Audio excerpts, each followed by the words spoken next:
Welcome everyone to BoomerWorks. I'm Shira Lotzar, co-founder of this organization, and I'm delighted to be joined by Michael Butera, my volunteer, and Jen Hamilton. Yay! So Jen, thank you so much for returning by popular demand. Jen actually presented to us earlier this year on fractional consulting. In fact, in the chat, I'm going to put a link to the video that is actually on our BoomerWorks website if you're interested in checking that out. If you've never been a fractional consultant and you're interested in figuring that out, you are welcome to watch that video. In fact, on our BoomerWorks site, we do have actually a number of videos. They are available to you. In fact, I'll just go ahead and share my screen so you can avail yourself of our content, our future content. We do record almost all of our programs. If you go to boomerworks.org, go down to the Training Center tab, and then we have a whole bunch of topics here. This particular recording that we're doing right now is going to end up here in the business operations section. So you just go to that page and, here are the videos. And Jen's former video is down here. Okay, just want to let you guys know that. And so Jen, we are delighted to have you. Jen has been a fractional consultant actually for a number of years, and she does a fabulous job. She has an operations background, and she loves to help small businesses with their operations. And she's ready to do a deep dive training here on pricing strategies. So Jen, take it away. Why, thank you. I will get my screen share going. Looking forward to having this be helpful for everyone. Just before I totally dive into, can you all see that? Is that okay? We can. We're good. All right, sounds good. Well, I appreciate the invite to come back and grateful to continue to provide value, as is my intention. And one of the things what's really fun with Shira and I is we just are like, I don't know, what should we talk about? I don't know, what should we talk about? And then we end up landing on these really juicy topics that are challenging for people. And since I've been doing this coaching, consulting, and fractional space for a while, it's fun for me to save you all from my headaches, my losses, my hard-earned lessons. So it's absolutely my pleasure to share with you. And the pricing piece, man, it can be so intimidating, as we're going to get into a little bit about that. But I just wanted to give you a little bit of a warning. This is very hands-on, very almost operational manual like. This is going to give you a lot of details. So it's not my normal prettier, image friendly PowerPoint. It really is a lot of steps and things. But I'm going to make sure I share with you the slides so you can go back and reference it, so you don't have to be putting up your camera and taking pictures as we go along. Yeah. Oh, and just on that note, back to the page where you're going to find this video. At the very bottom of that page are the downloads of presentations like this. Okay, so you'll be able to reference it there. Perfect. Yeah, I want to make sure this is usable for you all.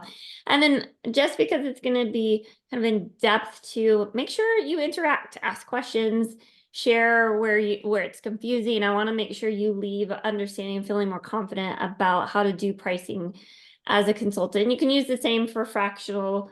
You can use the same for coaching type of things, and we'll talk about a little bit of the differences.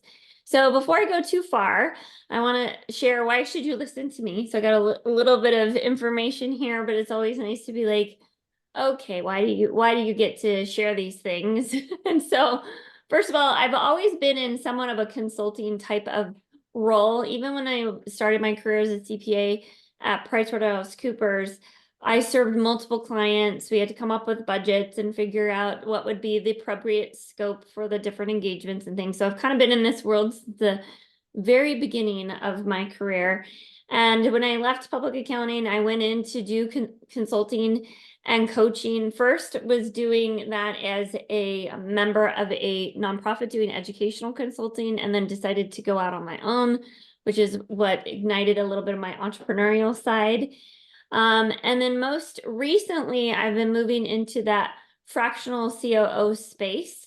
So having the ability to, it's a little bit different, which is what my other presentation was about.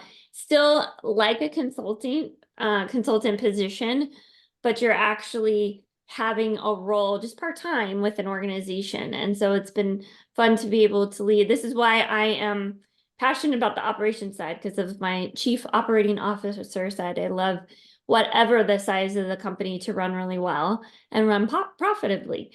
And then I'm a community leader, so I do love to volunteer. I love to give back and educate. And I was doing a presentation earlier today, and it was in person, which seems like such a joy these days instead of on Zoom. It was such a treat. And I actually was able to say this with this introduction and have them all turn around, because in the parking lot is my license plate that actually says volunteer. So I have a personalized license plate. That's how much I love to give back and be in the community, is that I advocate for volunteering even when I'm driving on the California freeways.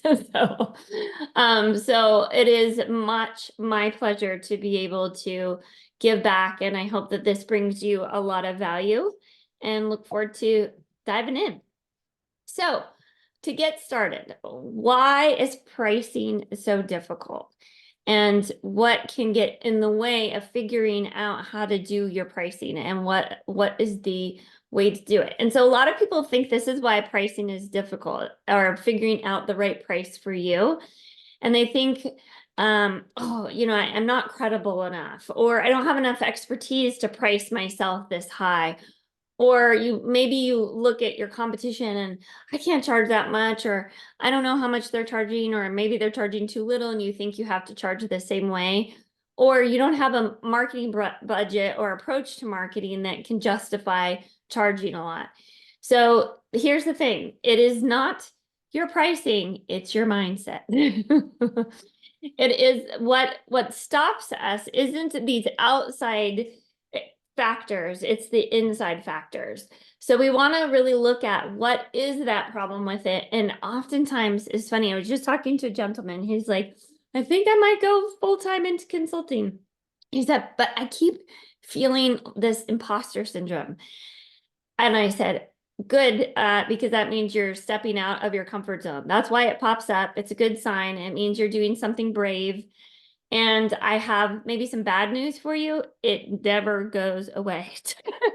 As long as you are, in fact, challenging yourself, putting yourself out there, being brave, if you will, to say, hey, I bring value to you, and in return, I am going to ask for being paid for that value, it's going to pop up. I'm just going to let you know, it's not going away. I've been attacking, if you will, my imposter syndrome for a long time. And I actually just left a fractional COO firm to go out on my own now 14 days ago. So officially it's been 2 weeks on my own again. Soon as I put it on LinkedIn that I have my own company, all my imposter syndrome and doubt came flying out. And I was like, dang it, I thought I worked on it. So sorry to say, it's going to keep happening. But I guess it's good news, right? Then it doesn't mean you should stop. It just is human nature. The other problem in our minds oftentimes is we assume the loss, not the win. We're looking for the no. We assume we're not going to get it instead of assuming the win. And there's some mindset work that you can do. There's a lot of sales techniques or visualizing techniques, but oftentimes if we don't intentionally look at, hey, you know what? I think I can win this client. We often just left to our own devices in the way that our minds work in the survival mechanism is that we assume we're not going to get it. The other mindset issues is that this is a big one. We'll talk about this throughout it too, is that we price ourselves as an employee, not as an expert in your field and your trusted advisor. We all have our own expertise, and that's why you can go out on your own, is you're able to advise, provide services as your area of expertise. And oftentimes the things that we're best at, we undervalue because we find it easy. And so you just go in and think, well, this is what an employee would be paid at. This is what I would be paid if I was an employee. But yet when you're stepping out on your own, you're coming into this work as an expert in your field and someone they can trust who knows what they're doing. And Jen, yeah. can I go ahead and I was going to interject here and there. Please. This is one of those places. Yeah. And so in addition to pricing yourself as an expert, right, that's sort of a philosophical thing. There's also a practical thing here too. And that is that employers know that that they need to pay a premium for people that they do not hire as W-2 employees. High risk, high reward. You're taking the risk to go get a client. you're getting rewarded. They are having the convenience of not bringing you on full time. They got to pay a premium for that. In addition to that, when people price salaries, they're doing it in a very different way than they're talking to consultants. So, when they're thinking about a salary, they're only paying you, let me just use this analogy, this much, okay? But there's all these other costs that they have, not to mention they're taking a profit, even if they're a nonprofit, right? The house is taking something and then they got to pay you benefits, all these different things. And so salaries end up staying flat and falling actually for the last 30, 40 years, right? So they're kind of in this benchmark. And then you've got these compensation consultants, right? And everybody keeps everything kind of low. But consulting rates actually can be quite high. And if you even think about an attorney, who's probably the highest consulting fee that we would ever know, $400, $500, $600, $700 an hour. How did that happen relative to an employee? If you take somebody who's making $100,000 salary, that's only $50 an hour. $200,000 salary, that's only $100 an hour. But if you were the equivalent consultant, having been made 200, you could be charging $250, $350, $450 an hour, right, for your services. So I just want you to understand there's a big difference between what employers pay and W-2 people and what they pay consultants. Mm-hmm. Yeah. And thank you so much for bringing that up. And you're absolutely right, Sherry. You're gonna pop in at different times because we're both really passionate about this, and she has different thoughts and experience and knowledge that she brings to it. So we're both excited to bring this to you together. And I do think it is, if nothing else, although it should be even more than that, and make sure you cover what they would in total compensation package pay for someone. Like she said, that they have to pay workers' comp, they have to pay for benefits, they have to pay for taxes and all those kinds of things. So remember, if you just translate it into salary, you're missing out on a lot of things that you're also going to have to pay for. Because let me tell you, the government wants their part. So the other thing too that I find is tricky, and I think it's because of the things above, right? We assume the loss. We have our imposter syndrome. We're not seeing us as an expert. It's just sort of that human nature that we somewhat doubt ourselves. We don't know our value. And we're not even thinking in terms of pricing, in terms of value. We usually think in pricing of like, well, I'm going to work this much, so you should pay me this much. And we think of it again like an employee and translating it into hours, instead of looking at what's the return on investment, the ROI for the client. What do they get that they didn't have before? What's the value that you have translated in the work that you are now doing? And so when you look at what they're paying you versus all the value you get, as long as the value is more than what they pay you, it's a deal for them. So it's really something to consider, and we forget to think about the value that we are transferring over to our client. So stop doubting and be confident. Sound good? Yeah, it does, but it's harder than it sounds. So let's talk about how we deal with doubt. So one of the ways that I tell folks that I was mentioning, I was talking to a gentleman yesterday who's just getting into consulting, and we were dealing with his imposter syndrome. These are some of the things that I share with people to help them is remember the past. So you can't just come out of college and be a consultant on your own because you don't have that depth of experience, that expertise. Like we're doing this because we're building on skills that we built over our career. And we've kind of got through our career that you are great in skills that you're great at, right? You have been great in something, and that's usually what is the leading offering that you have when you're doing your coaching work and consulting work. And so one of the things to remember is they're paying for what you are already great at. And again, you may forget that that is a great thing because it comes easy to you, but that's a sign of your greatness because it comes easy to you. The other thing I like to remind people is that you've solved the unknown before, so you can do it again. This is, I think, what trips most people up, is that it's like, what if the client asked me to do something I've never done before? I'm going to ask you, if that person was your employer that you had in the past, would you just give up? Would you run away and hide? No, you don't have that choice when it's your boss. So think of it the same way. You've figured it out before, you'll figure it out again. And this is what I call, to be slightly crude, the BS factor. You've BS'd before and figured it out, you can do it again. I mean, you have, right? Because you have that skill set. So you can just do enough research, try out a couple things, and you'll do the same with your client. The other thing is, again, be that trusted advisor. So what trusted advisor means is that you are educating. You're really educating them and letting them choose their own path. And so that starts in the sales process. It actually starts even before that. It starts in the marketing process. Give them education and they will choose to either work with you or they'll go on their own path. So you're not a salesperson, you're not creepy, yucky, you're truly someone they can trust to advise them what's going to be best for them. The other way to deal with doubt is, as like I said, the other side of it is assuming the win and not the loss. And so we're going to redefine winning for a second here. One of the things I like to do is and maybe you do too, but I like to win. I don't like to lose so much. So I've redefined winning, and winning is that person, even if they don't work with me, is educated. They're better off for the information I have shared with them, even if they don't choose to work with me. And that's a win. If they say, gosh, I learned something, or hey, I never thought of it that way, I have won by providing value to that other person.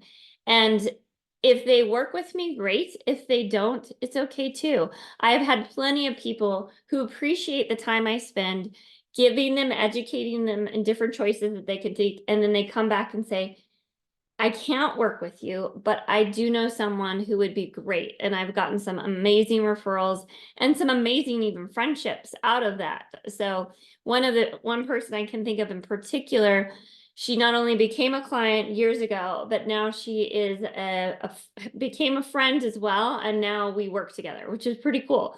So you just never know what can happen by purely redefining winning as providing value and letting someone be better off for knowing you, even if it's just in that moment that they're educated by what you show them that they're going to need to do to fix it.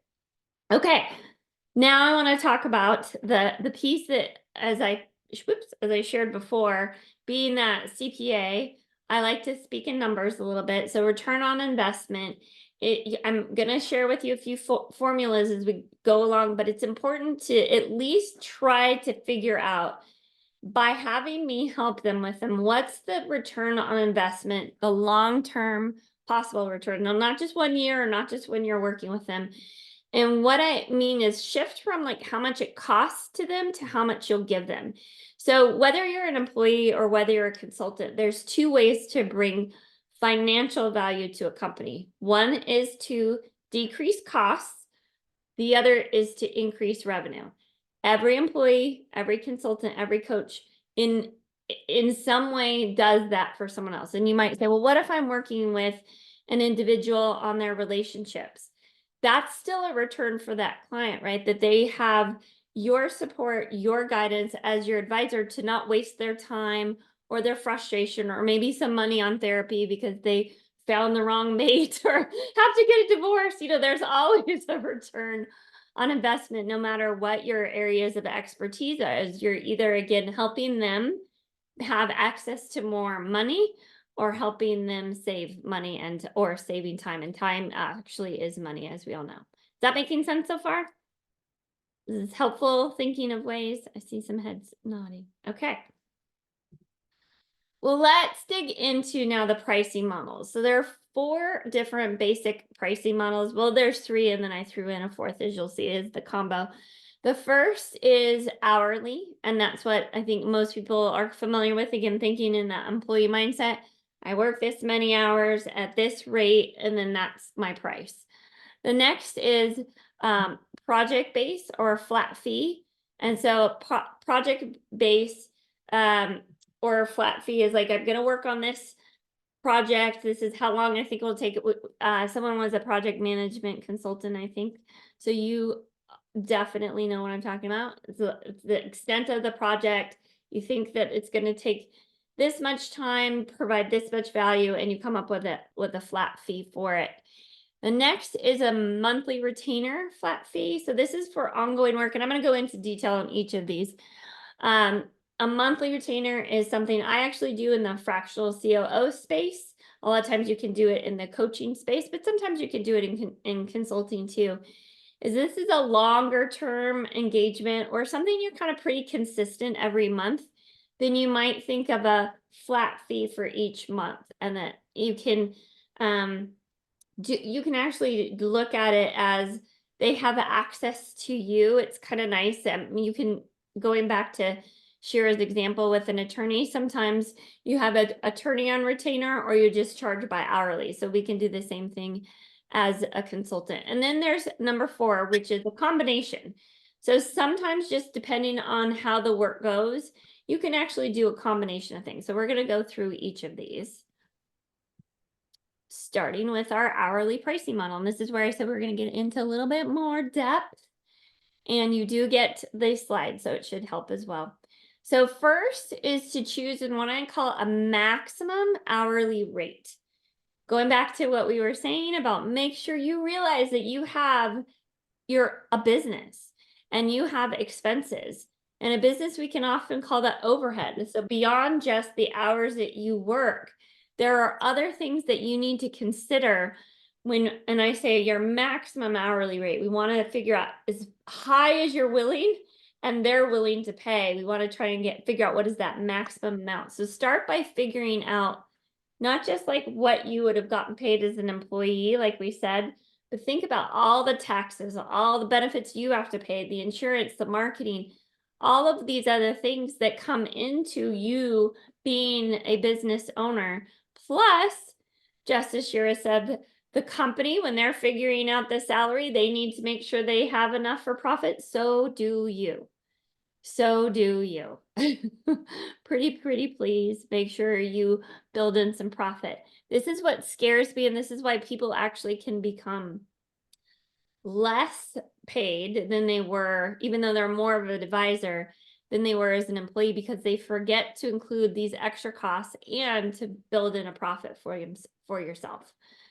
And again, when we're looking at it, so you might come up, let's say you come up with a rate after doing all of that and you say, gosh, I added in all these costs and all the time it's going to take to keep marketing, and I come up with $150 an hour.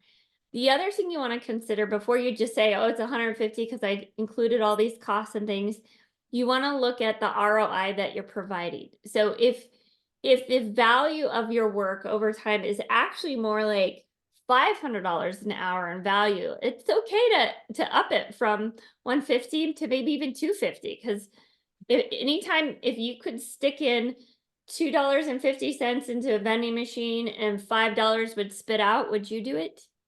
I would. So that's the return they get, right? To remind them that they're getting more than what they are giving to you. And then there's this other thing. You want to look at what the market will allow and what is the perceived value. And Shira, I want you to kind of take on this. You have a good example, but really want to make sure that you don't underprice yourself on the value on the market or overprice yourself out of it. So I'll let you share some there's so much I can share. So let me say this. First of all, when it comes to figuring out what the market will allow, this is where you're going to need to do some research, some market research. You need to talk to people who are in and around your space, and you will be surprised at how open and helpful people actually will be. So I remember, so as an example, I remember 15 plus years ago, when I was starting to I launched a presenting practice in an area of diversity. It's actually generational diversity. And at the time, I was given an assignment by another colleague, and he said, hey, your rate's going to be X. And I was like, oh, X, that sounds wonderful. Well, of course, X, I didn't realize was actually fairly low, but for me, was just starting out and sounded like a lot of money. And so then I started to, once I got another client, I said, well, how much should I be charging? And so what I did was I called a colleague, a trusted colleague, and she gave me this little piece of information. And she said, Shira, she says, do you know that there's a difference between what keynote presenters charge and what trainers charge? Now, notice where I'm putting my hands. If I could actually stretch myself above the Zoom call, I'd go like this, because that's the difference between what trainers charge and what keynotes charge. And I started to realize, oh, my style is really more of a keynote. Well, over time, I went up and up and up and up. And then one day I was having lunch with a colleague, right? We do this here. You should be building alliance partners. You should be building consultant colleagues. Jen and I and Michael and I, right? We have this kind of relationship where we can sort of talk about business. Anyway, one day I was sitting in downtown DC having lunch with a colleague named Roberta. And she said, so Shira, what do you charge? Okay, now mind you, I had gone from here to here over like a 5-7 year period. And I said, well, I charge X. And she goes, well, why aren't you charging Y? And I'm like, now listen to this. You're going to laugh. But I was totally in this mindset. I said, because I don't have a book. Literally, that came out of my mouth. I don't have a book. I can't charge X. She went whap, whap, whap, whap. Like, what are you talking about? You can charge X. I said, oh, okay. So that afternoon, I had already pre-scheduled a discovery call with a potential client. Now remember, my rate was here. She wanted me to be here. And so the employer said, so Shira, what do you charge? And I swallowed hard and I threw my shoulders back on the phone. I said, I charge X. Right? And she goes, oh, well, we can't pay X, but we can pay Y. And it wasn't my full X, but it was a little bit more than what my original was. And I said, for you, I'll make the consideration, right? Well, guess what? From that point until now, that threshold that I wasn't so comfortable talking about, guess what? I've since doubled my rates. Now, I don't usually get that rate, but I start here and it's a number, right? And people have a perceived value around when they hear that number, they're like, whoa. And so I have flexibility. So when they get this, they feel like they've really gotten a discount. Does that make sense? It's kind of the Nordstrom half yearly sale. Now, do I feel I'm worth this? Absolutely. I mean, I have a lot of experience now. I would never have charged that when I was starting out. Of course not. But I feel that way now because of the years of experience. But not everybody can afford that. And that's okay. I'm a solopreneur.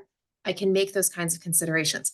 So whether it's that kind of thing where it's like a fee, right? With like a presentation fee, whether it's an hourly fee, and I know that Jen's going to get into project and monthly retainer, it is part of it as a mindset. And when you're starting out, even though you have 30 years of experience, right? Remember, this BoomerWorks. We are here for the 50 plus professionals, okay? That's who we're talking to. You have all of these years of experience. You feel competent, but you've never been a small business owner, right? You've never gone out on your own. And charging for your services is very different than negotiating a salary. And so I just want to help you back to that mindset thing to say, you know what? You go out and look at what the market is. You want to be competitive, but also go as high as the market will allow. Now, I can't charge what Hillary Clinton charges. By the way, she charges, last I knew, $300,000 for a keynote. She's Hillary Clinton. She can do that. That's cool. I'm not her. Okay. So that's not market rate for me at all. Okay. But so you want to figure out what it is, and also by your profession. So for example, people who do administrative work, or they're writers, that kind of thing, that's actually a much lower rate in the market rather than a business advisor or a consultant, right? There's different kinds of ways to do the pricing, but you've got to get out there and talk to people and kick some tires. And part of the way you do that, by the way, is to actually ask potential clients, meaning people who already know you, like you, and trust you, right? I know there's someone on this call, I will not call this person out by name. There's someone on this call right now who has been an expert in their field for many, many years and has some people in their network who are that trusted network. And this person and I were coaching, and I suggested, go to those people, have those quiet conversations. Guess what? I'm launching. Hey, what do you pay for consultants? And right? And just kind of have it. It's very safe. Let your hair down. It's okay. And they'll give you some honest feedback. And then once you get enough of those data points, then you can figure out where should you be. But one other thing I'm going to mention, that I will let Jen continue, and that is whatever the rate that you start with is, understand it is very difficult to go up once you start with that rate. So for example, if you say, well, in your own mind, well, I'm a novice at, the small business thing, so I'm only going to charge X. First of all, you're not a novice because you have a lot of years of experience doing your thing. Okay. So please know that. Maybe you knew at small business custom, but you're not new at being an expert. But if you say to yourself, well, I'm just going to start here because I'm feeling a little imposter syndrome. Once the market knows that you charge this, guess what? The next client that they refer is going to assume that you're going to only charge them that. Very hard to move it up once you've actually set that as your floor. Now, I'm not saying you have to start up here, but if you start too low, it's going to be hard, right? So I would maybe inch that up a little bit, see what the market will tolerate. Because if you start high If somebody comes to you because they trust you and they heard about you and you start at a high number, you can always walk them down, but you can't walk them up. So always start high in negotiating. There's my end of speech. Perfect. Very helpful, right?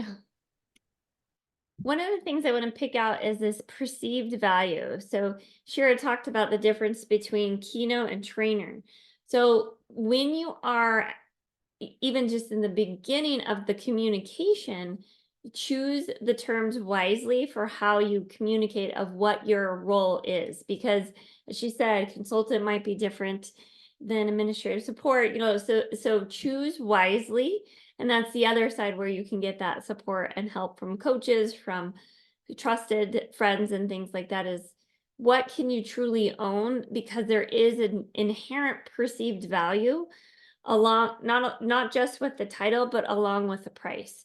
So you can just assume that the higher the price, the higher the quality. So that's the other thing, is you want to make sure that your price also communicates the quality you want to communicate.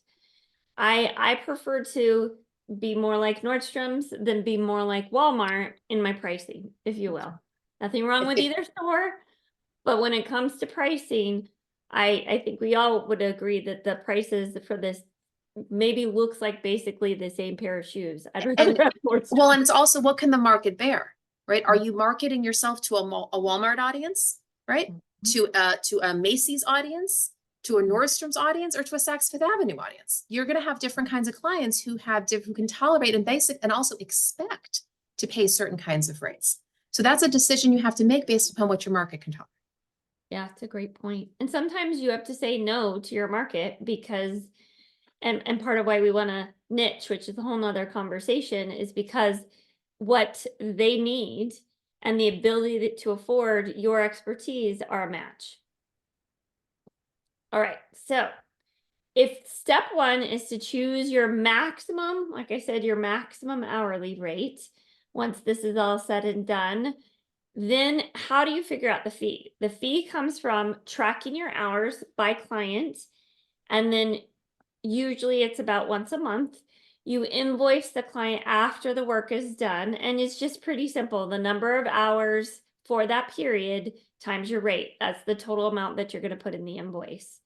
So I'm going to share with you a couple pros and cons, but before I move on there, any question about how do you figure out the actual fee when it comes to the pricing model? This one's pretty simple. Okay.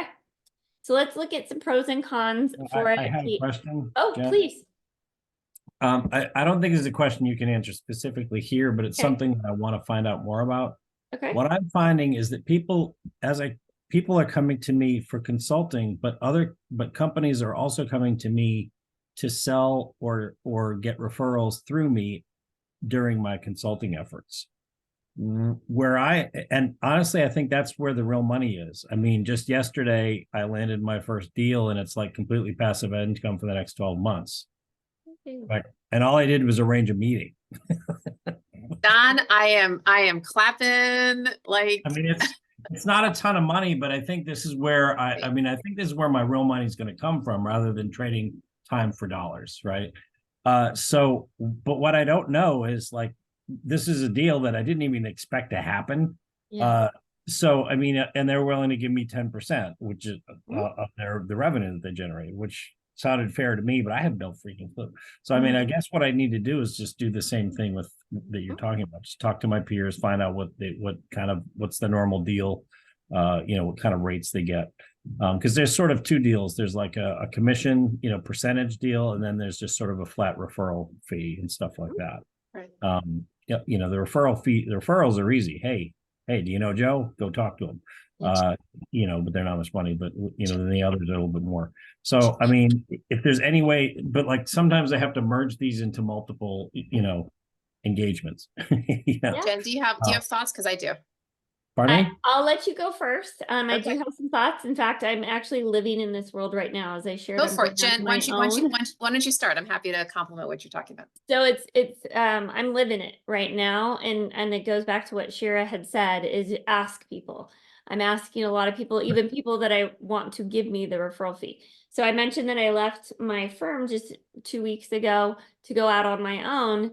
One of my special unique powers is marketing and selling, and I know I'm going to have more clients than I can handle. And it's time for me to get paid for all this time and all the investment I make in marketing. So I'm doing that as an affiliate type of program where people will pay me a referral fee. So I'm looking at what do I feel is fair to them?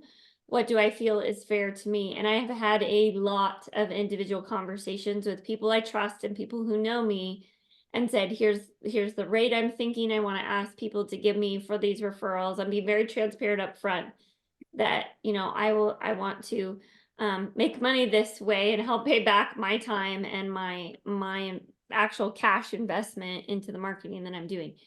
So I'm living it, but it is very similar in terms of that, looking at what the market will allow.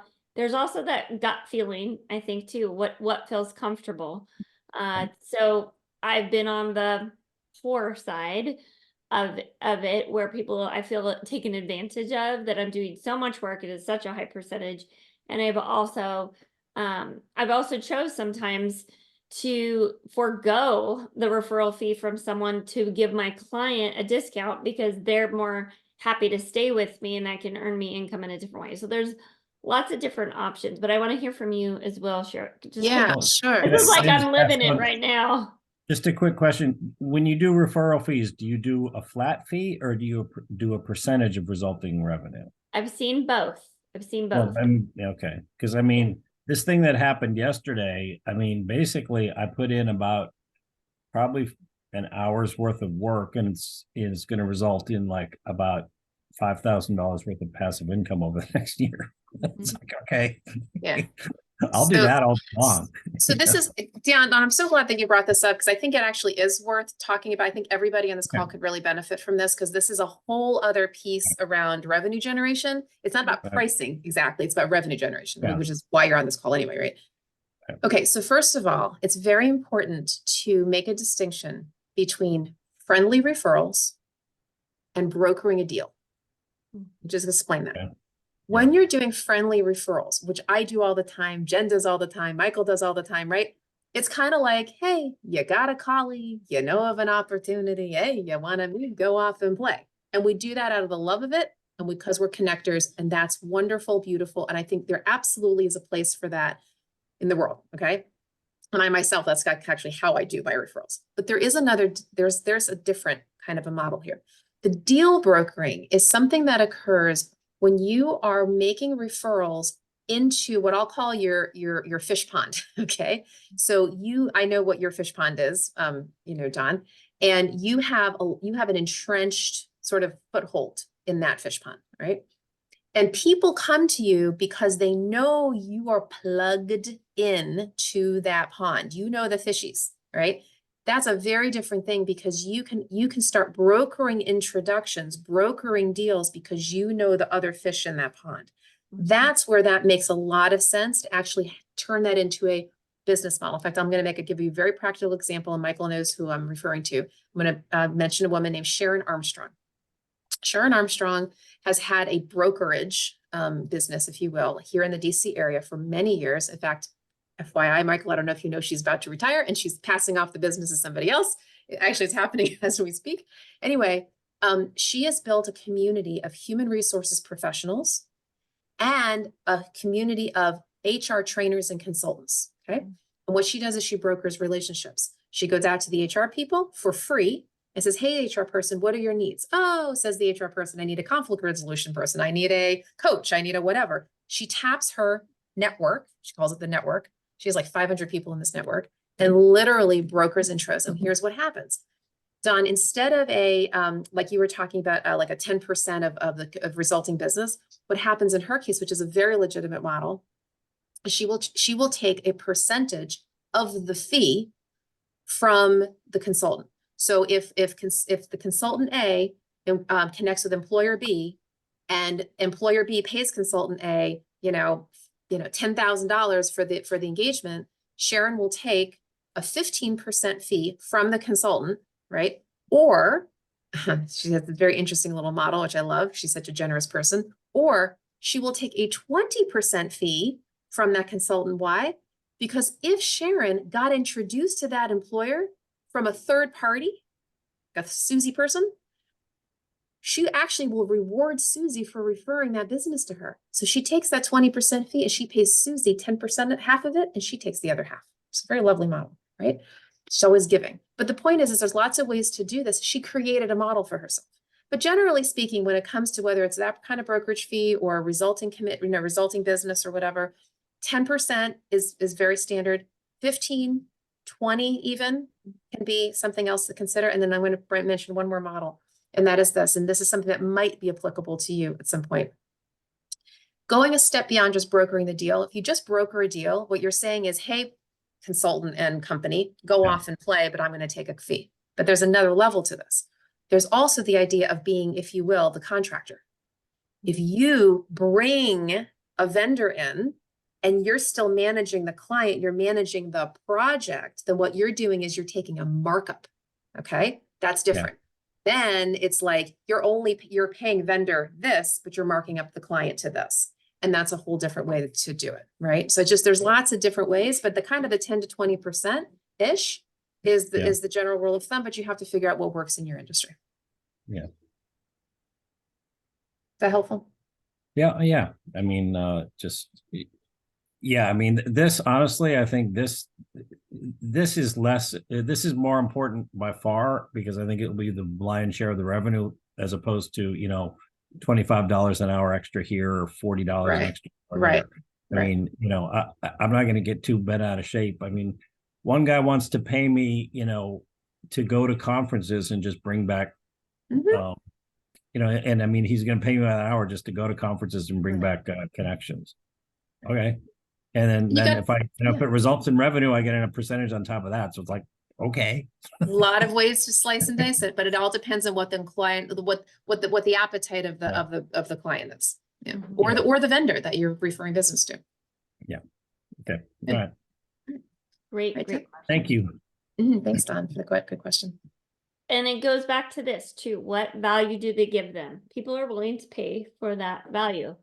And the return that you get on that investment of your time and like for me, what I was saying, I'm looking more at a Sharon Armstrong model with myself, because it's people that are doing similar work to me, but I just don't have the capacity to do much more, but be really more that broker. So it's interesting to see all the different ways that you can slice it and dice it. So thank you, Cher, for that as well.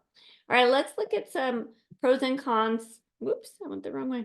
Pros and cons to hourly pricing models. So the pros, this is the one you're going to be most comfortable with. You've heard the most. Both the client and you are comfortable with it because you understand employee hourly rating model. So there's not a lot of having to have conversations. It's just very, very clear on both sides. Your client will have transparency into your work. Typically, they're going to ask for a little bit more detail in the invoice, just like you would with an attorney, and we can keep teasing attorneys because I'm married to one. But yeah, he has to track his hours and he has to say what he worked on those hours so that the client is very clear on what was the work that was done. It's very easy to calculate once you figure out your hourly rate, the billable hours, you just track your hours. And that's how you are going to figure out your revenue. And then if you are like, okay, I want to make this much money every year, you just sort of back into, okay, how many hours do I need to work in the year and how many would that be every week? And so it's somewhat easy to kind of take the work and figure out what your revenue goals are. And then it works really well for B2C. It can work for B2B too, but a lot of B2C, so business to consumer, business to customer, you can say it that way versus business to business. It just is a nice model for them. What are the cons? So again, like we said in the beginning, the client is going to compare you to an employee because you're giving them hourly rates, and they might think you're overcharging. As we talked about, you're going to have that conversation of, I'm taking on the taxes, I'm taking on the risk, I'm taking on the insurance, you're not having to do this. So if they just kind of think about what you would be hourly, it looks high. So you're going to have that conversation if it comes up, or at least feel very confident in how you got your numbers and that it can't be compared.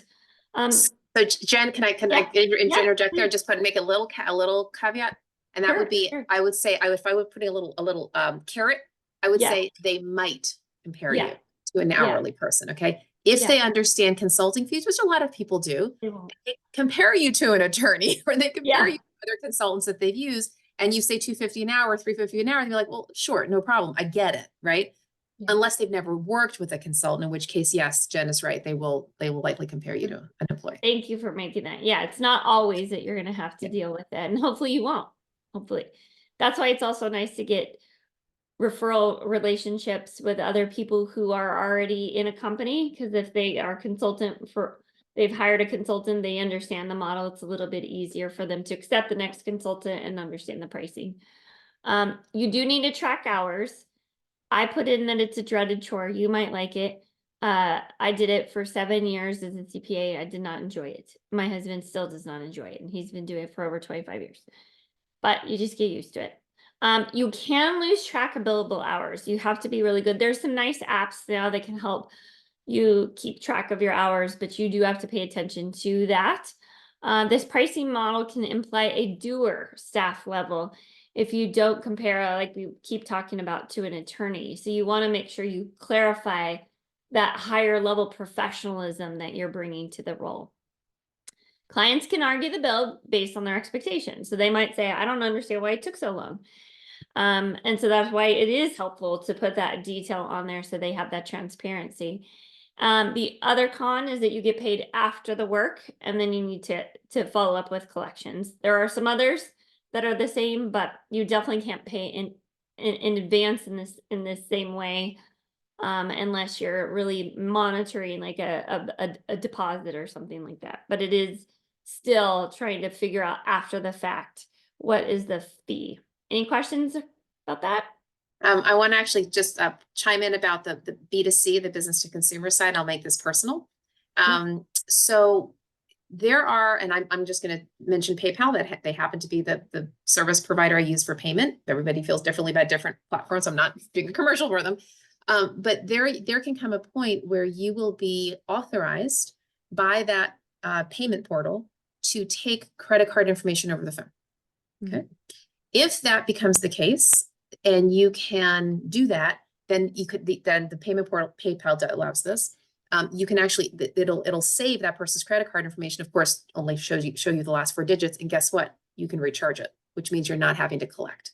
And I was so blessed to do this. I actually pay $30 a month to PayPal for the liberty of doing this, but I had to be a merchant in good standing for at least 2 years for them to trust me that I was going to be doing this appropriately. Because before then, right, I'd have to chase people to, oh, everybody is very well intended, send the check, send the whatever, and then they don't, So if you can get to a place with whatever PayPal payment portal you choose that you're authorized, that's going to be helpful, so you can just recharge when you need to. A great point. Okay, let's look at the project-based pricing model. I'll go through the next few a little bit faster because you have now a basic understanding. Project-based models, you want to understand the scope of the work. What we mean by that is, what am I going to do about how long is it going to take for that scope? And then you're going to be able to kind of get an idea of how many hours, what's going to be involved. You may actually have extra costs that you have to do depending on what you're doing. You might have to bring in some additional support. Maybe you're doing something for marketing and you got to go get the materials. So for example, I just got the scope of work for doing my website, and part of the cost that he's going to have is designers. So, other things are included in there. So really understanding the full scope of the work, the full scope of the hours.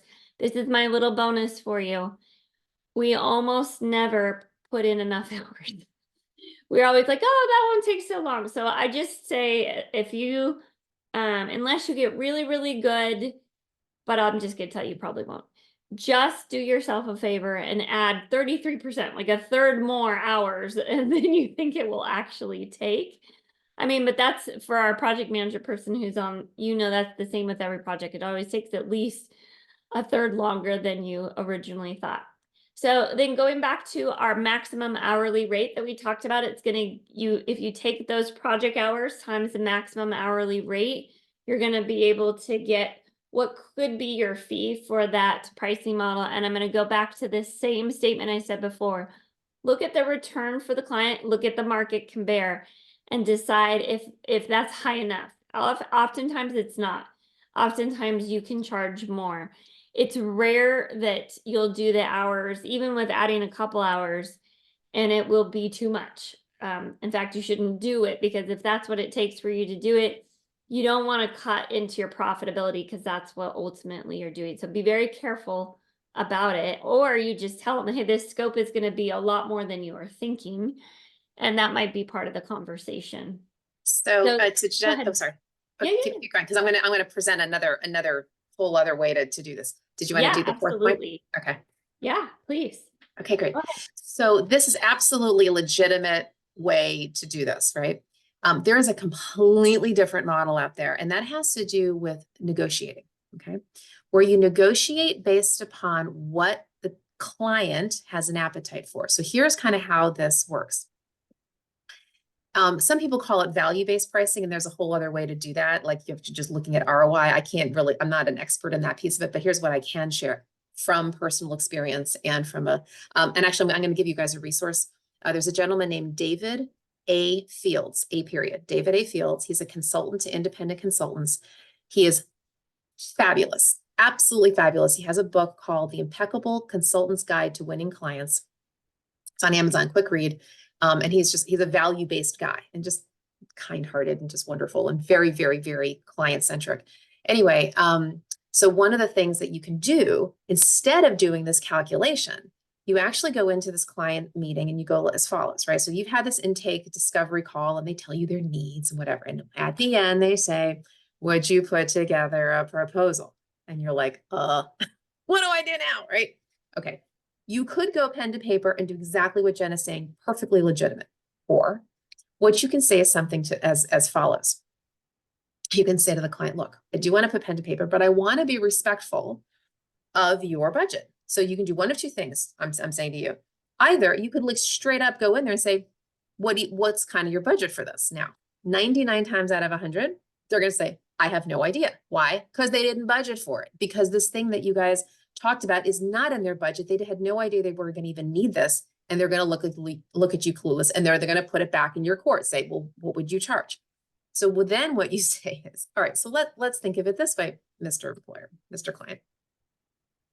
Let's think kind of in ridiculous numbers, right? What would be a number that would totally give you sticker shock? If I came up with this number, you'd go, really? There's no way in the world that I could hit X.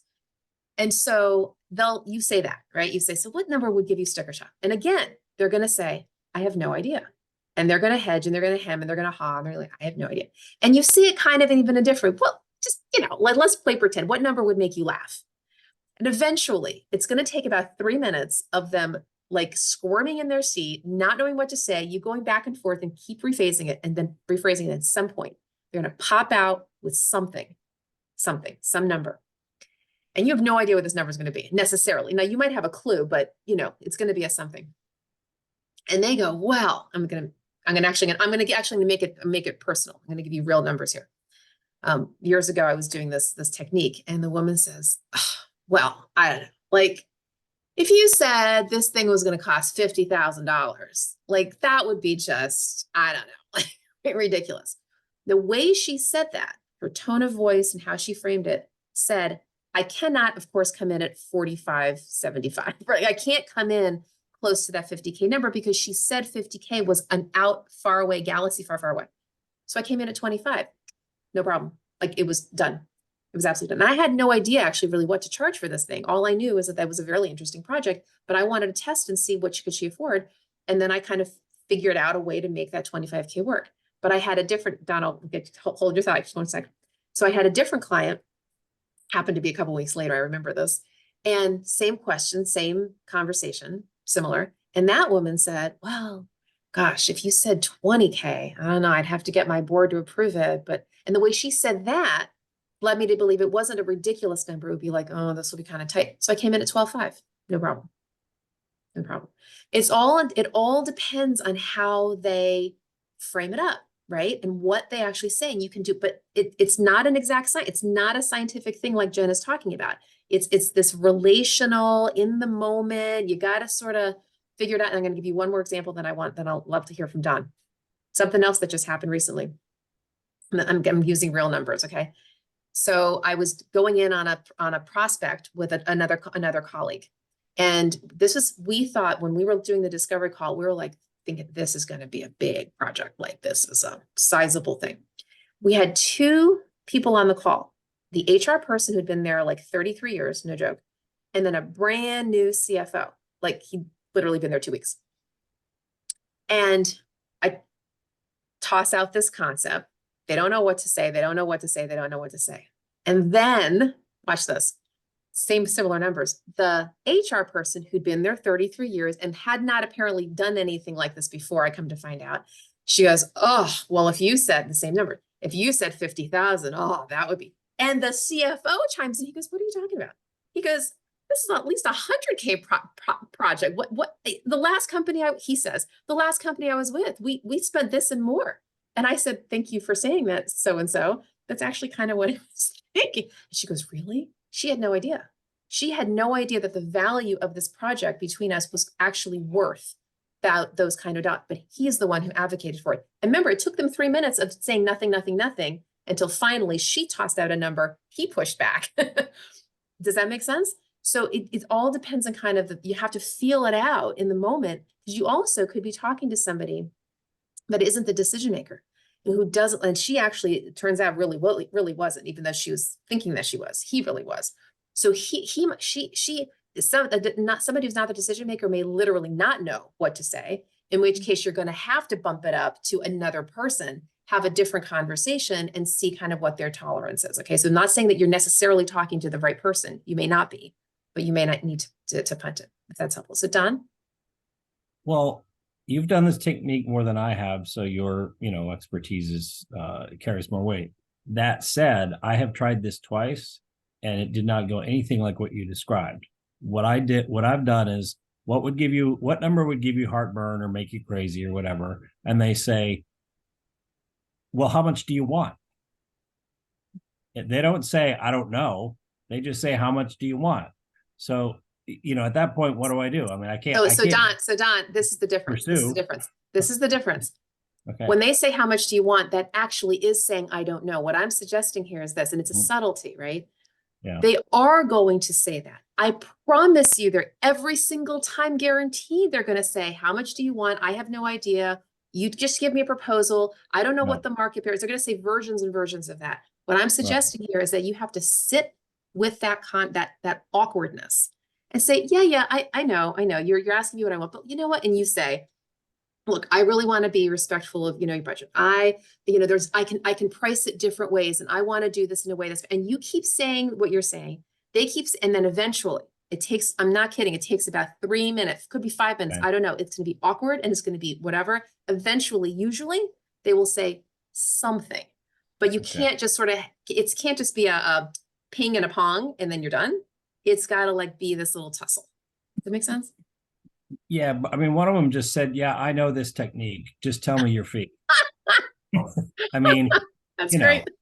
They're not, that's great. They're like, cut the crap. Just tell me what's your rate, don't play game, and so I just gave them a rate and it was fine. But I mean, I don't know. It doesn't.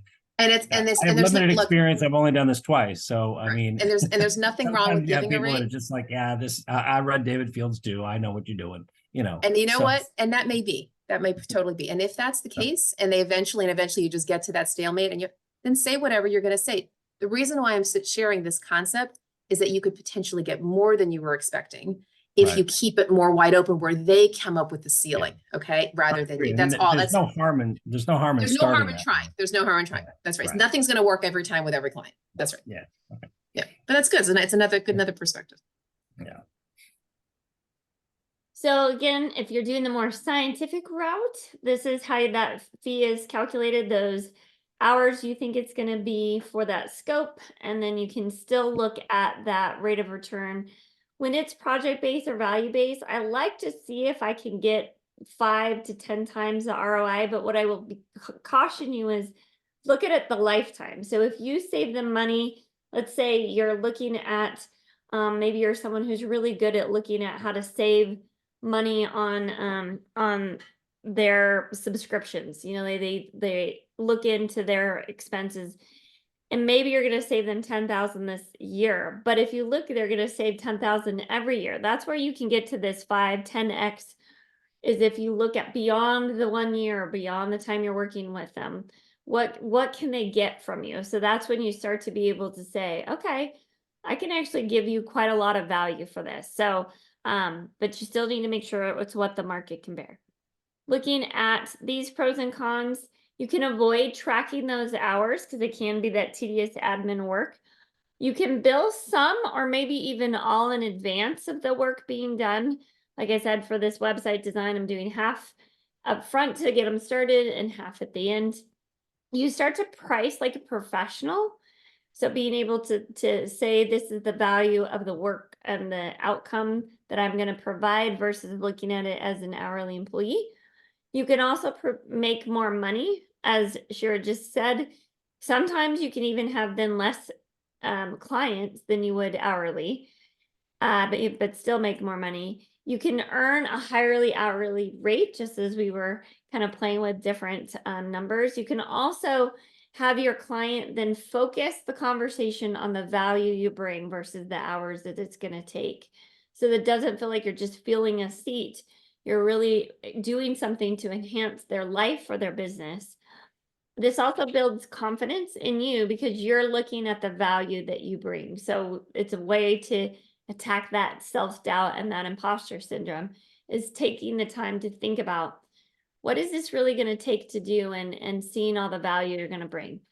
The cons, you've got to hold to your scope.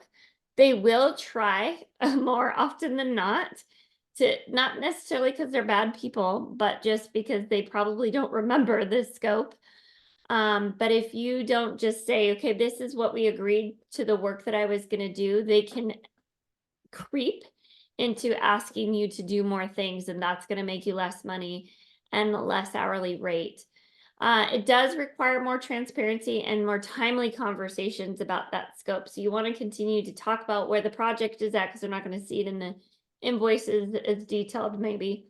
But you also want to make sure, as soon as you start to see that they're asking you to do things that you didn't agree to be paid for, you want to have that conversation right up front to decide, is that something you want me to do in addition? Or is that something that you want to have one of your team members do? How do you want to handle it? So I see, Eric, you have your hand up.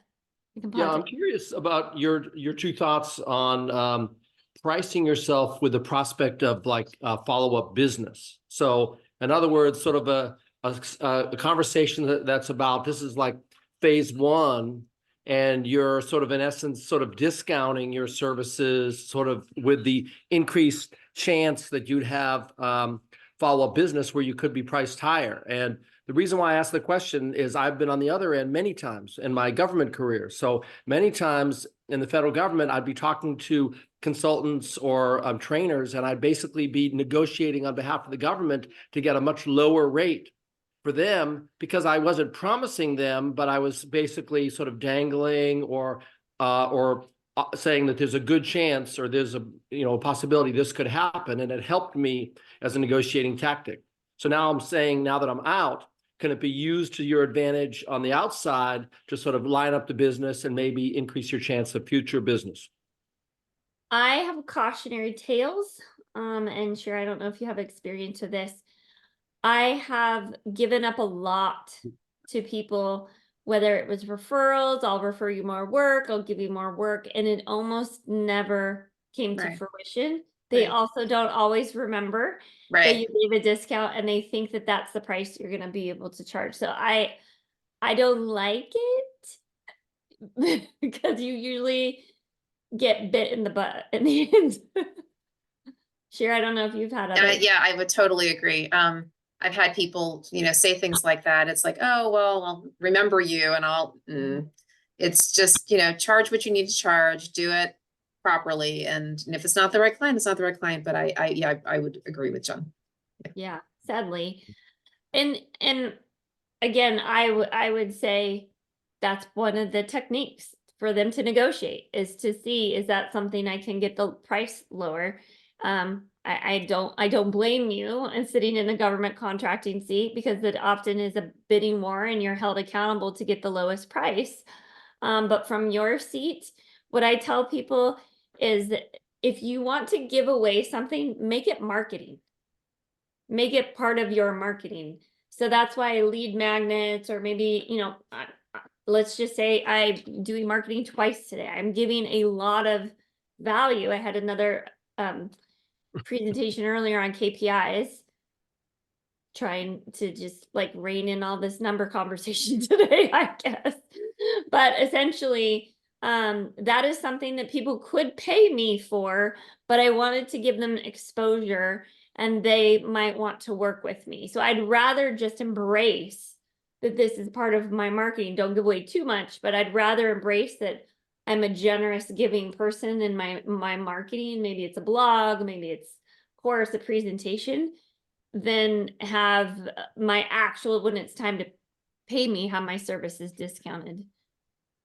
And Okay. sometimes depending on the situation, this is particularly true for B2C, which I know is not what you've brought up, Eric, but particularly for B2C, when people are paying literally out of their own pocket and they have fewer dollars, it's better if you can, doesn't always work this way, to keep your rate what it is, but give more value for the dollars that they're paying, rather than discount your rate. Just say, I'm going to give you more time, more effort, but keep the rate what it is. It's another way to do it. Well, this is very helpful. Thank you, because I need to switch my hats, because I was the person on the other end, getting consultants to charge less than they should. But now I need to think like the consultant. Yep. Right. Yep. So thank you. Yep. Mhm. This last piece too, that it can be a con, but it also can be a way to get in, as well, as you can offer payment plans. So that's another way you can sort of negotiate if they're not really excited about paying this up front, or how they want to do it. You can do payment plans. So that can be helpful because it allows for them to pay over time. It's a little bit easier to swallow, but just be really clear about the con side of it is be really clear about your milestones. And the biggest thing I said is remember to charge them. Sometimes you'd be surprised. All right, let's look at the monthly retainer. So this is what I use in the fractional space. Again, it's very similar to the project base where you're estimating the scope of work, but it's for the month on average. And do recognize that some of the hours might be more or less at times. I know there are times in my quarter, essentially, that there are more hours. So I kind of almost mentally look at it as a quarter and know that one month might be a little bit less, another month, and then I just sort of average it out. Same sort of idea, making sure there's a return on investment, making sure that you look at it by that monthly work, that they're getting something in return, and they're getting something hopefully more than the value that they are, or the cost that they're putting into. And so this is what we really mean by seeing it as an investment. Are they going to get more value from what they invest by putting money into? Pros and cons on this side, very, very similar to the project base where you're not having to track.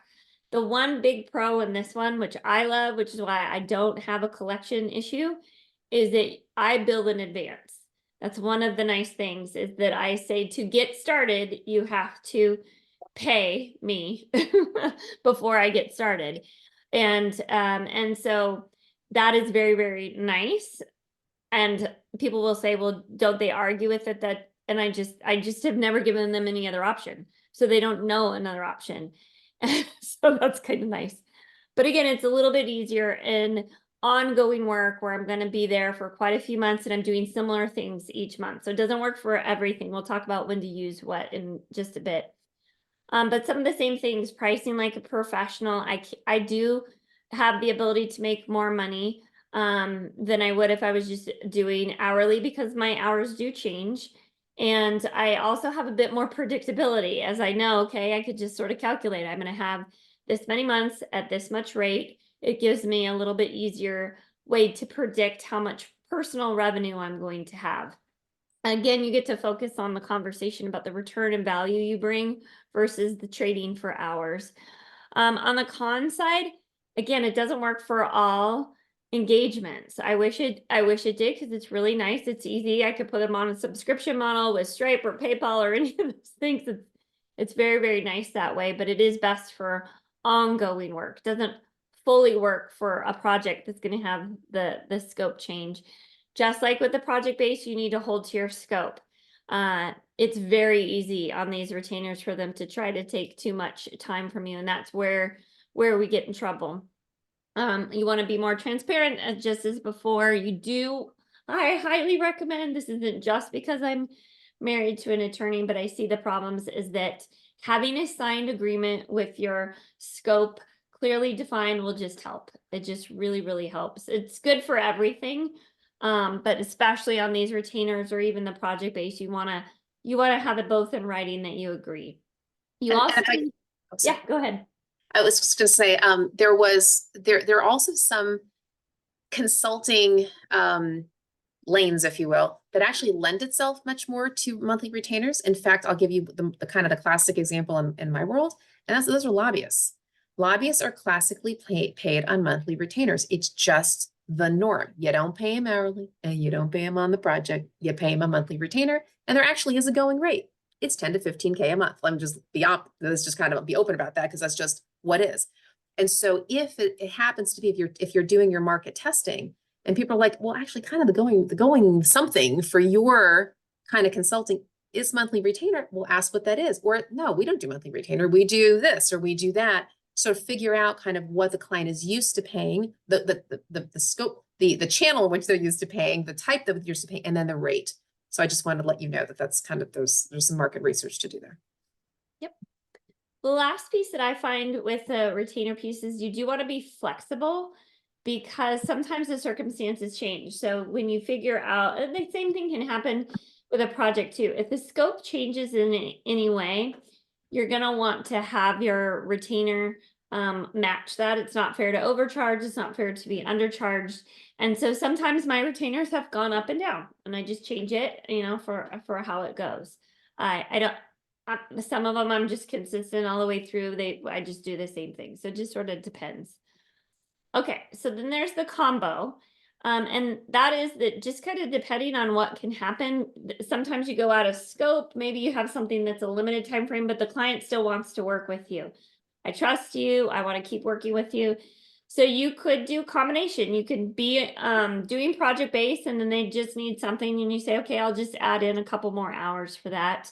Same with the monthly retainer. You might be on a monthly retainer, and then they want to do something outside the scope and say, hey, can you just help me with this project? And I've had that happen as well too. So don't feel like you're stuck with one. I want to get into which pricing model do I pick. And so, Shira, I want you to be able to contribute to this as well, because you helped me see this as well. On the B2C versus B2B, it can very much vary. Do you want to go through this, or you want me No, to? go for it. Go for it. I'll just Okay. chime in when needed. So for the B2C, typically you're going to have an hourly rate, so like coaching and that kind of thing, but you could put packages together as well for this many hours, many types of things. A monthly retainer is much more rare, because that's typically there's more hours per rate, and the project base, you would just have specific deliverables. So again, as always, beware of scope creep. Having them want you to do more, or you just offering to do more. Trust me, it happens. We're like so generous, like, oh, I can do that, but you're not being paid. So be very, very careful. On the B2B side too, project base is a lot of times what can happen with the specific deliverables. I gave you some examples of the monthly retainer. I really think of it as like predictable deliverables and similar deliverables every month. So my role in a fractional COO seat is I'm having certain meetings reoccur every week, and I'm doing certain things every quarter. So there's some consistency to it that makes it easier to just have them say, okay, this is the same basically every month. And it makes it good for them. It makes it good for me, makes it good for them to budget, makes it good for me to budget. Hourly can be something on the B2B side when you're hired by an employer for like one-on-one coaching or advising. Again, it's kind of more on just like a limited basis, or it's specifically more looking like B2C. Did you have anything else to add?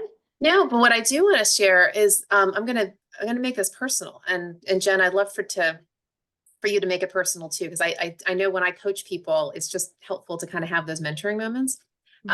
So I'm just gonna go, just talk about what I do a little bit, because I think it very much relates to this and how I've picked different kinds of pricing models for the different things I do.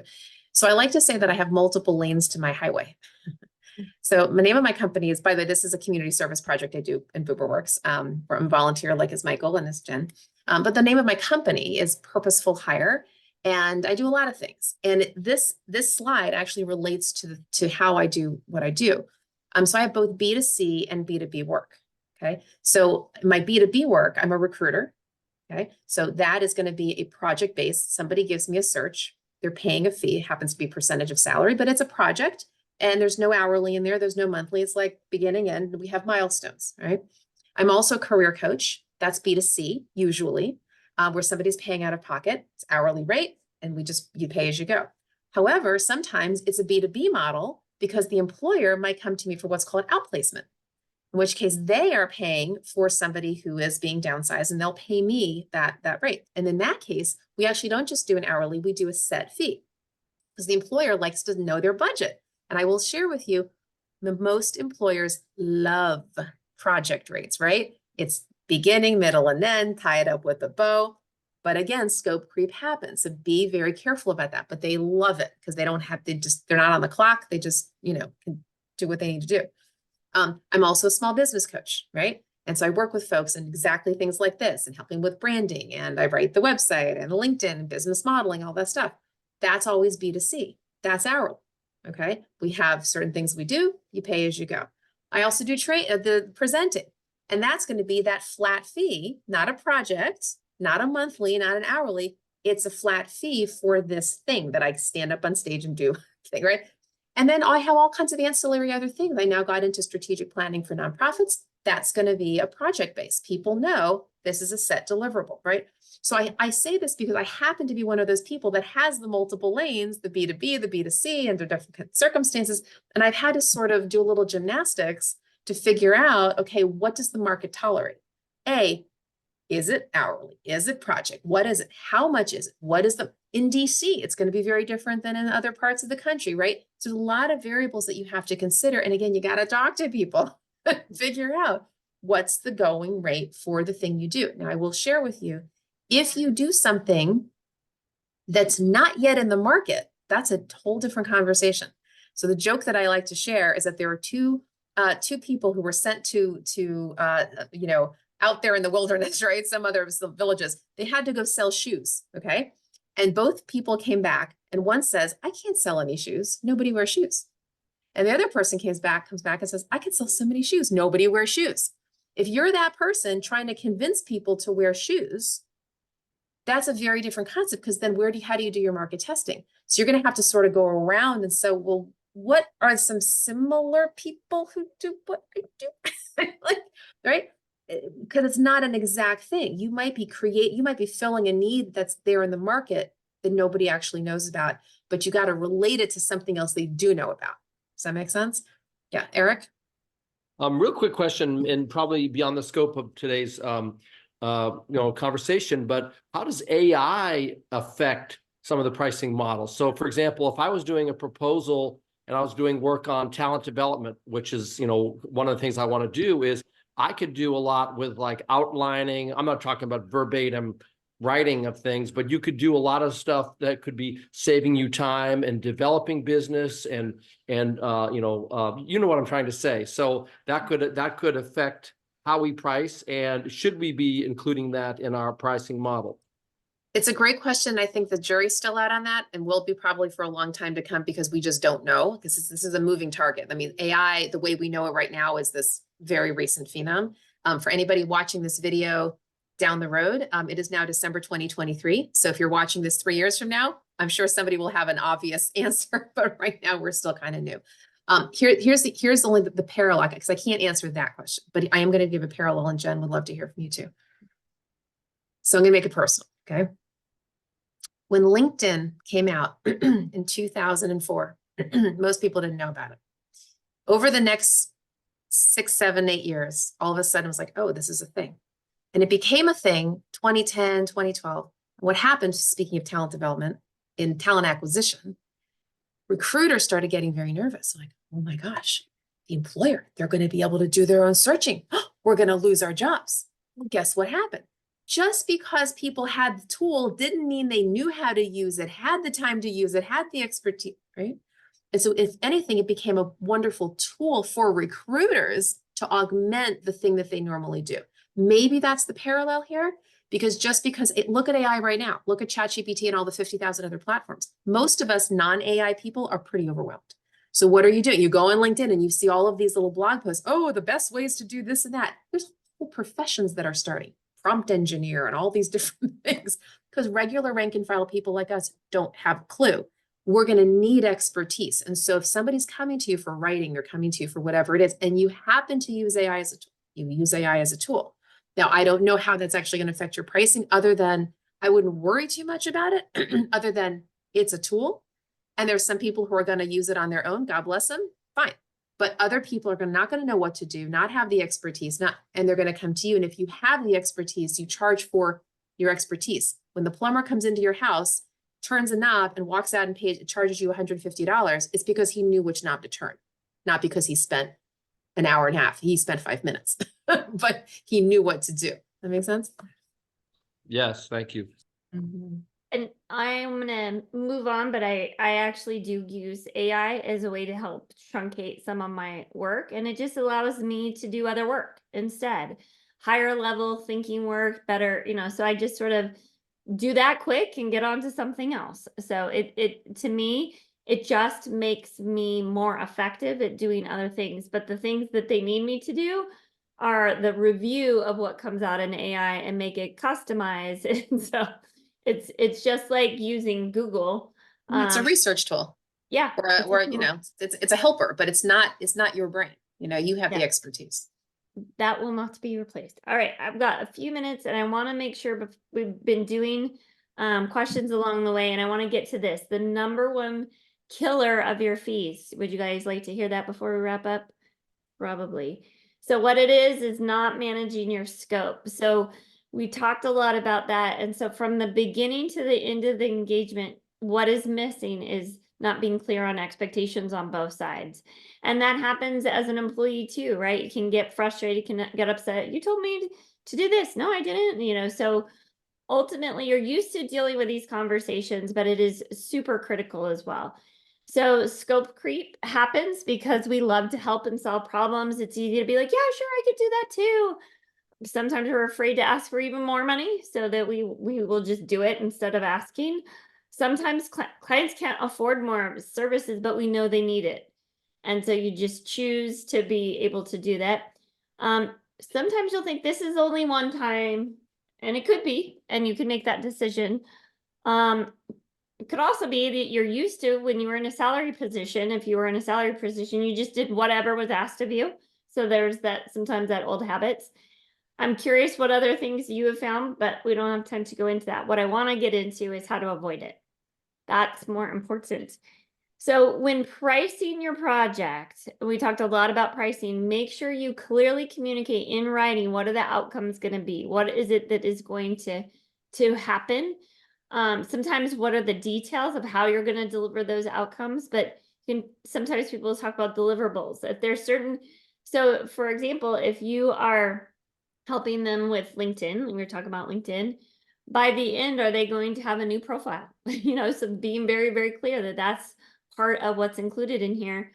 But, going out and maybe finding them a job is not included in the scope.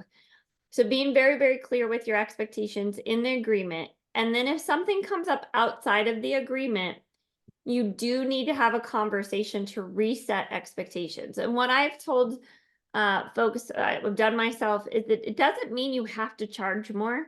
Sometimes you can say, let's swap things out. If this is your only budget, I can just not do this. You can have someone else on your team do that, and I'll do this new thing instead. So it's just a respectful conversation. And if they say, no, no, I don't have anyone to do it, say, okay, how do we want to proceed with this? Is this something you want me to do? I can add it to the work we're doing, and you can even come up with a different proposal. I recommend you don't actually come up with the number on the spot if you weren't ready, and you can come back and say, again, just like as if you're starting, I'll outline what this includes and what the price would be. And it's almost just like starting over. But the nice thing is they already trust you. I think, okay. So you might have other examples, other ideas of what you've done, but the biggest thing is just communicate, and don't wait. The more that you take doing other stuff, the more they're going to think it's part of your work because you've trained them that I'll do that for you. The other thing I would say is don't assume your clients remember your scope. More times than not, it's not that they're asking you because they're trying to take advantage of you. It's because they have no clue what you're supposed to be doing. So it's usually ignorance, not malicious intent to try to take advantage of you. And so knowing that, you just have to continually educate them and say, well, okay, this is something outside of this scope. So let's figure out if that's something you want me to do or not do something else or how that works. And oftentimes they're like, oh, I didn't realize that. So that's something to keep in mind.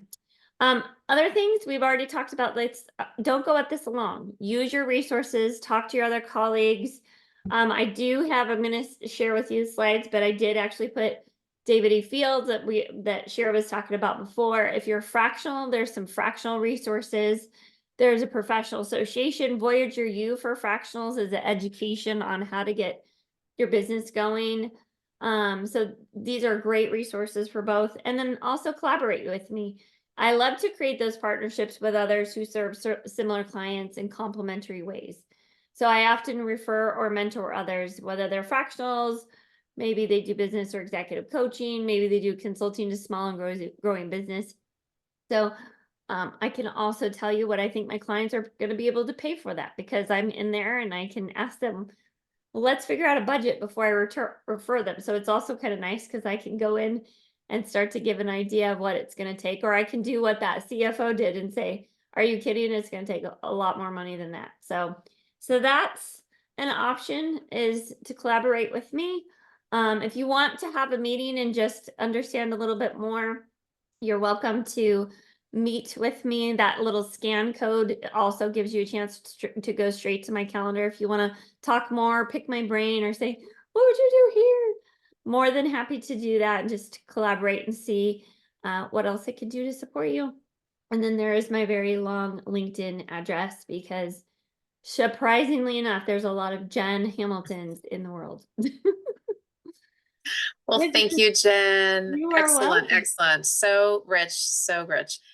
Right on time. You finished right on time. So what I'll do here is just be respectful of everyone's time. Let's have you connect with Jen offline if you have follow-on questions for her. And certainly we'd love to see you back at BoomerWorks. And I'm going to share with you our website again so you can see where to find future programs that are just like this. And what you do is go to boomerworks.org, go to our meetup tab, go to upcoming events, and you'll see here's today's event. And if you just go down here, you'll see we have a running list of presentations that we have already built out, and we continue to bring in speakers. It's all a community service. I will share with you that we're going to do something a little bit new. We're going to try something out in this next summer. And we had a couple of social media consultants come in last year. One did basics of social media, some on Instagram, all these things. And they were received so well that I wanted to offer the community a little bit more of a deep dive. Well, to do a little more of a deep dive, actually, we're gonna first time ever charge a little bit of something. Don't know exactly what it'll be, but it's going to be some sort of boot camp kind of a thing next summer. And we're working with 2 different consultants who had presented before to figure out something reasonable where you can get a little bit more of a customized, hey, the how-tos rather than just a 90-minute presentation. So stay tuned for that. If you have not already joined our community to get on our mailing list, some of you I think just heard about us through Meetup, back to boomerworks.org, go to the join tab, join our community, short little form, and we will only send you out just twice a month. We'll send you a promo for the event. We promise we will not spam you. It's just to let you know about the upcoming events. All right. So with that, any other last minute, just little comments you'd like to share before we wrap up? $2 is way beyond what I can pay. Do you have There you go. Yeah, thank you. Couple This Come in at is 50 cents. I'll be good with Do that. 50 cents. Okay. this is my first time in, and it was spot on. I took all kinds of notes, and I'm excited to see what you have in the future, and hopefully, maybe, who knows, share also. We'd love to have you back, Dinah, and everyone here on this call. And feel free to refer your colleagues. And while we do certainly cater to the 50+ community, that is our target. We're age inclusive. So if there are other people who want to come, they're welcome to as well. All right. So wish everybody a blessed night. Merry Christmas. Happy New Year. And look forward to seeing you all at a future event. Have a blessed night. Thank you. Thanks, everyone. Thank you. Bye-bye.